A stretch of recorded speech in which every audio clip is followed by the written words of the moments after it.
Ambassadeur russe à Téhéran, l'Iran n'est pas un pays sur lequel on peut faire pression. Commerçant dossier, traduction de la presse russe, juillet 2018, 41, début août, les États-Unis rétabliront une partie des sanctions visant l'Iran, contre le secteur de la construction automobile et le commerce de l'or, mais c'est en novembre qu'ils décréteront les restrictions unilatérales les plus sérieuses, dans le secteur énergétique et banquier. L'ambassadeur de Russie en Iran, Levent Jagarian, affirme dans une interview au journal russe Commerçant que les restrictions américaines n'affecteront pas les liens russo-iraniens, écrit jeudi le quotidien Commerçant. À l'approche du sommet russo-américain, de nombreuses déclarations ont été faites par des représentants officiels, notamment par Benjamin Netanyahou, selon lesquelles Moscou pourrait faire pression sur Téhéran afin qu'il retire ses unités de Syrie.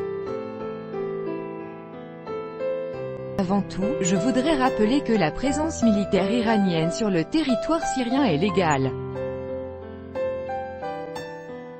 Les Iraniens s'y trouvent tout comme les militaires russes, à l'invitation du gouvernement syrien légitime, et ils participent à l'opération d'élimination des terroristes. Parfois, il y a effectivement des confrontations entre les forces iraniennes et israéliennes en Syrie. Nous faisons tout pour l'empêcher. Pour empêcher l'expansion du conflit, a expliqué Levent Jagarian. L'Iran n'est pas un pays sur lequel on peut faire pression. C'est un grand État qui mène une politique étrangère indépendante. On peut travailler avec les Iraniens par la persuasion, mais faire pression sur eux est contre-productif, a-t-il rajouté. Les relations commerciales et économiques entre l'Iran et la Russie se développent activement, selon l'ambassadeur. Il mentionne plusieurs grands projets tels que la deuxième et troisième section de la centrale nucléaire de Bushehr, la construction de 4 unités de production du barrage syrique dans la province de Hormozgan et l'électrification de la ligne ferroviaire Garn-Saranj-Bouroun. Malgré les menaces des USA, je ne vois aujourd'hui aucun obstacle à la mise en œuvre de ces projets. Ce travail se poursuit normalement, poursuit-il. La Russie ne reconnaît pas les sanctions unilatérales américaines en les considérant comme illégales. L'Iran respecte rigoureusement ses engagements dans le cadre du plan d'action global commun, comme l'a confirmé à plusieurs reprises l'Agence internationale de l'énergie atomique, AIEA. Pour le moment l'Iran respecte cet accord, et nous l'appelons activement à respecter tous ces termes.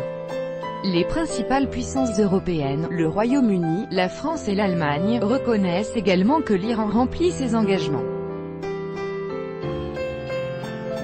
Dans ce sens, leurs positions divergent avec celles des USA, rappelle Levent Jagarian.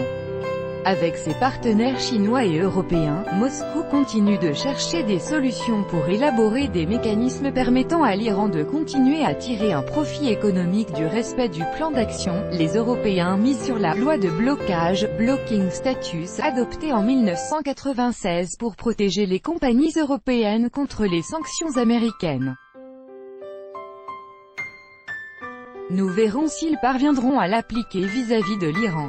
De notre côté, nous sommes prêts à mener un travail conjoint au plus haut niveau. Mais c'est aux Européens d'en accomplir la majeure partie.